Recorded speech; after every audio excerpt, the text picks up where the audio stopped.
month or so ago, Rebecca Walser predicted this would happen right before the midterms, conveniently, and she nailed it. So please welcome back Rebecca to the show. Thanks for being on a Friday afternoon, Rebecca. I know you're busy.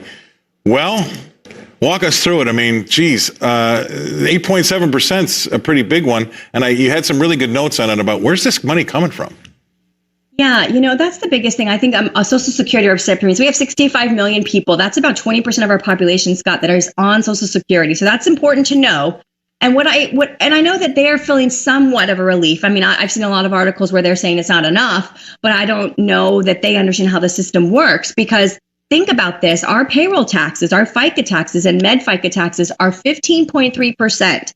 The employer pays 7.65 and the employee pays 7.65. By the way, as a tax lawyer, I always get people that think that their federal income tax rate is a lot higher because they forget that almost 8% is coming out in payroll taxes and they want to lump that into income taxes. I'm like, no, that's not your income tax, that's payroll tax.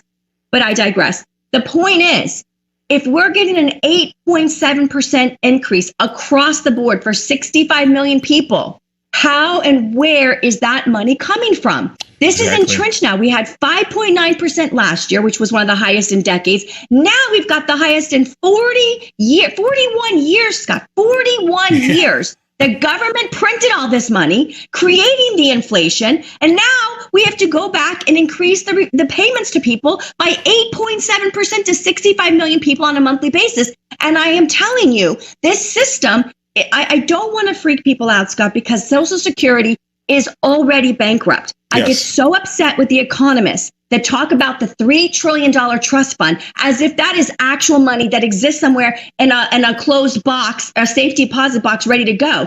There is the Supreme Court ruled a long time ago that the federal government could treat Social Security and Medicare payroll taxes the same as any other tax. They could use it for any purpose the federal government had. However, they had to account for it separately. That's why we have a separate trustee for Social Security and a separate trustee for Medicare. But the federal government was very smart. They went into the trust fund and they wrote something called STNs, Special Treasury Notes. It should just be the equivalent of an IOU, because what an STN says is the federal government will cover the difference whenever our requirements to go out are less than our income coming in from the taxes. So I suggest that this is just going to escalate the fact that this system is already bankrupt and it is not going to be able to be sustained, Scott. It's not sustainable. Right. So believe it or not, I was a professor of finance at DePaul University in Chicago.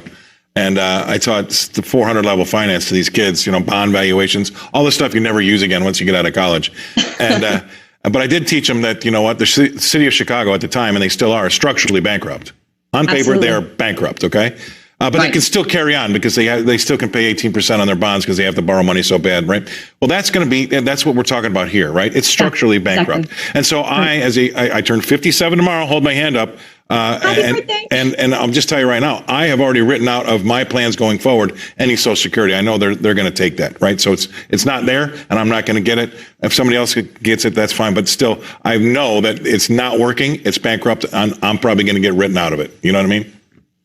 Yeah, and that's the depressing thing. But I'm so tired of hearing all of these economists talk about a trust fund, talk about the solvency of Social Security. This is a system where we've spent the $3 trillion that we've collected since 1935 that hasn't been sent out in the form of Social Security payments.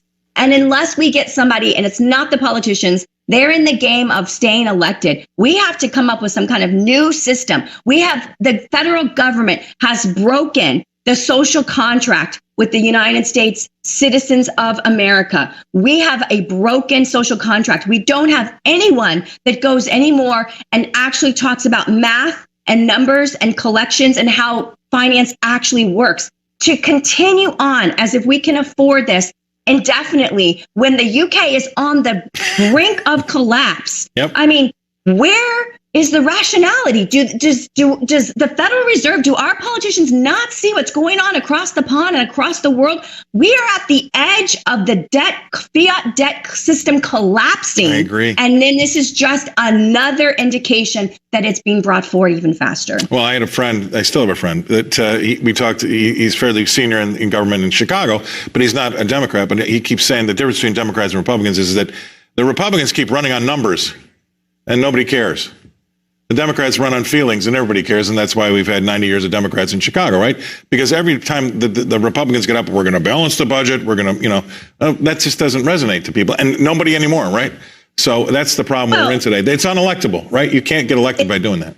They have been able to fake it.